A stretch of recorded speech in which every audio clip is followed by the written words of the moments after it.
High court की प्रक्रिया, इस पे हम नहीं उंगली उठा सकते हैं क्योंकि हम कोई वकील नहीं है, हम वो लोग ज्यादा बेटर जानते हैं। लेकिन अब जीत हम लोग की पक्की दिख रही है।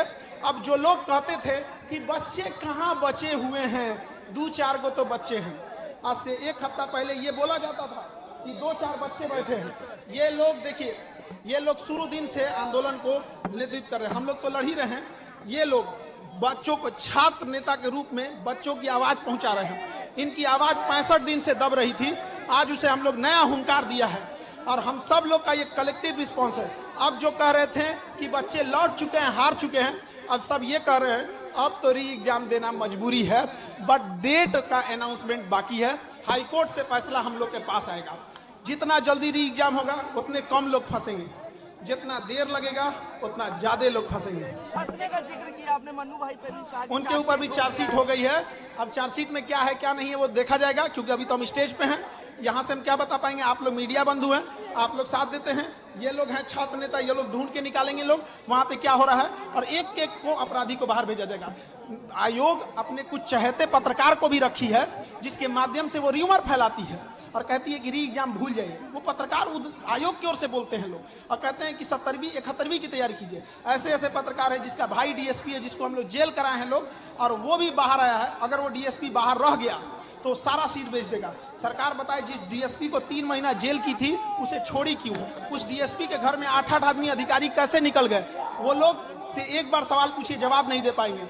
और ऐसे लोग आयोग के पक्ष में बैटिंग करती हैं। और ये लोग को देखिए, इनको पैर से पूरी तरह स्वस्थ न होने के बावजूद ये लोग आंदोलन को डे 1 से लीड किए। और ऐसे लोग, ऐसे छात्र नेता, ऐसे अथक प्रयास करने वाले छात्र जो लाठी खाए, हमारे विद्यार्थी, लड़कियों पे जो लाठी चलाया गया, निर्मम तरीके से उनके ऊपर वाटर कैनन चलाया गया, FIR किया गया, केस किया गया, इन सब लोगों का एक ये सारा अपराध हुआ केवल किस चीज के लिए? री एग्जाम को छुपाने के लिए। लेकिन हम लोग री एग्जाम लेके रहेंगे। सर, अगर सड़क पे भी उतरने का मौका मिलेगा तो उतरेंगे, क्योंकि ये गर्दनी बाग सड़कें है, ये गर्दनी बाग कोई महल नहीं है, ये सड़क है, बगल में नाला है।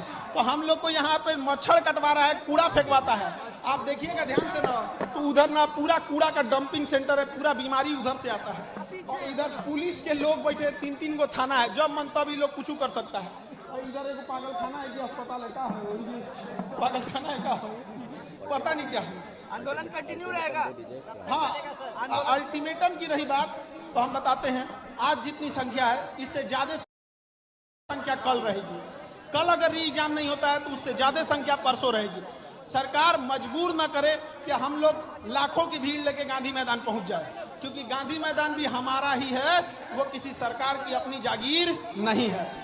सरकार जब देर से काम करती है तो ही विपक्ष को मौका मिलता है। अभी सरकार के पास मौका है, कोई नेता लोग को हम लोग एंट्री नहीं दिए हैं। ये विशुद्ध रूप से छात्रों का आंदोलन है, हम लोग एक अभिभावक के रूप में उनके पास हैं। आपको एक काली हकीकत बताते हैं बीपीएससी की, यहाँ आपको 32-34 साल के बच्चे मिलेंगे जिसको आप सवाल उठाते हैं, एक बात में सवाल उठा देते हैं कि ये लोग क्या पढ़ाई कर रहा है। अरे वो सब पढ़ने वाले बच्चे थे, कभी 4 साल पे वैकेंसी आती थी, कभी 5 साल पे, कभी 200 सीट आएगी ना तो 200 का 200 बेच देगा। इनमें उनका क्या अपराध है?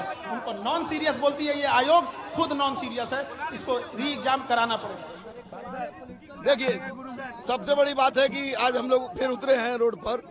इसको गर्दनी बाग रोड कहिए, गर्दनी बाग कहिए, रोड कहिए, लेकिन एक बात स्पष्ट है कि मैं फर्स्ट डे से, जब से परमार बुलाए थे और सतपाल शर्मा हम लोग को बुलाए थे, तब से हम लोग देख रहे हैं कि उन लोग लगातार झूठ बोल रहे हैं, लगातार झूठ बोल रहे हैं। और अब तो जब अति हो गया है, जब स्पष्ट हो गया है कि ये गलत है, उसके बावजूद भी कैंसिल नहीं हो रही है, तो अगर जरूरत पड़ी तो मैं दावा कर रहा हूं कि मैं और खान रोड पर उतरेंगे और निश्चित रूप से उतरेंगे और आयोग के चूल से चूल हिला देंगे, क्योंकि ये परमार और सतप्रकाश शर्मा दोनों बेहद दर्जे के झूठे हैं और नॉर्मलाइजेशन की बात करके इन लोगों ने अपने आप को क्लियर किया है। ये सरकार बहरी हो गई है कि अब तक किसी भी परिस्थिति में री एग्जाम नहीं ले रही है। माननीय मुख्यमंत्री को सुनना चाहिए।